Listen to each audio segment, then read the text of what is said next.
नमस्कार दोस्तों, रिसर्च भोजपुरी में आप सभी का स्वागत है। दोस्तों, नीलकमल सिंह के एक गाने से आज भोजपुरी इंडस्ट्री में हड़कंप मच गया है। आपको बता दें, नीलकमल सिंह ने आज खेसारी लाल यादव और अक्षरा सिंह के ऊपर विवादित गाना गा दिया है। जी हाँ दोस्तों, बहुत ही विवादित गाना जो कि हम लोग बोल नहीं सकते हैं।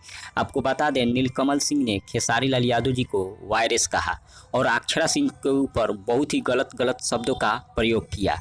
आपको बता दें, नीलकमल सिंह को भी अब जवाब देने के लिए सभी खेसारी फैन और अक्षरा सिंह के जितने भी फैन लोग हैं, सभी लोग मिलकर गाने निकालना शुरू कर दिए हैं, जो कि आप लोग स्क्रीन पर देख सकते हैं। धर्मेंद्र ढीसू जी का पहला गाना आ गया है, सबसे घटिया गायक नीलकमल सिंह। आप लोग जाकर गाने को सुन सकते हैं। HBS फिल्म्स भोजपुरी से रिलीज किया गया है, जो कि अब नीलकमल सिंह के ऊपर लगातार गाना निकलता जा रहा है और नीलकमल सिंह अपने आप को सुपरस्टार समझता है, लेकिन अब उसका टाइम आ गया है फ्लॉप होने का। यही अब आप क्या सोचते हैं नीलकमल सिंह के बारे में कमेंट के जरिए जरूर बताइएगा। तब तक मिलते हैं अगले वीडियो में। धन्यवाद।